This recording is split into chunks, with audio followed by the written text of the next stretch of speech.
Hello lovely horse people! I'm Carolina, a passionate horse girl since my early childhood. What really fills us with enthusiasm here in Mindful Horse is to feel, to observe and to experience together with horses. And we really want to inspire you for that way of communication with animals. Hello lovely horse people!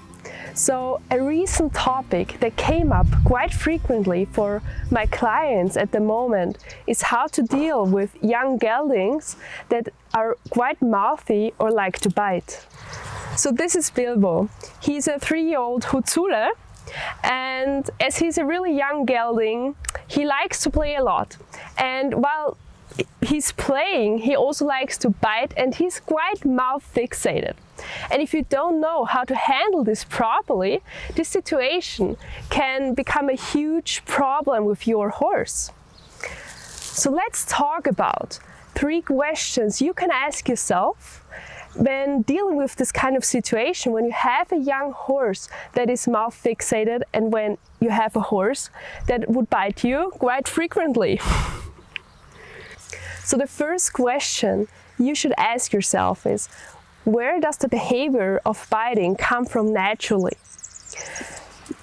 In nature, young stallions like to play and measure their strength, and a lot of the play has to do with biting. So naturally, we have a young gelding here, and as he wants to measure and get to know his own strength and figure out what kind of position he can have in a herd, he's going to try everything out, and also the biting games. Not just with other horses, but in that case also with humans. So if you want to respond in a natural way of communication and in a peaceful way, first of all, we really need to understand their natural way to communicate at all. So the second question we should ask ourselves when considering everything we just talked about, how can we solve this problem naturally, in a natural way of communication? First of all, be aware of your personal room and also of the personal room of your horse. When it comes to the individual space everyone has, we have it, and our horse has it as well. We have to be aware that we as humans are often a little bit more invasive of the personal space of the horse. So we often like to give our horses a treat from the hand, or we like to compliment them by patting them on their head or their neck. So what we do when we do those kind of things is we go into their personal space without asking them in the first place. And if we do it often, the horse doesn't consider our individual space as something they have to respect, because we don't respect their personal space either. These mouth fixated gestures we do quite frequently trigger our young horses to play with us, and that often happens with biting. So the second thing you should watch out for is how you move around your horse. So be aware of your own movements. So if you're going in a hectic or uncontrolled way around your horse, there's also a lot of miscommunication happening that can trigger your horse again. The third thing is that you should avoid standing by the head all the time and not standing so close to the head all the time. Take your own space and also leave your horse its own space. And then go a little bit more behind the shoulder, yeah?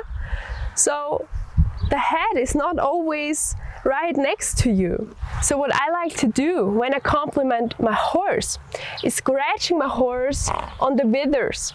Since it's a social component, they also share with other horses and they really understand that kind of gesture.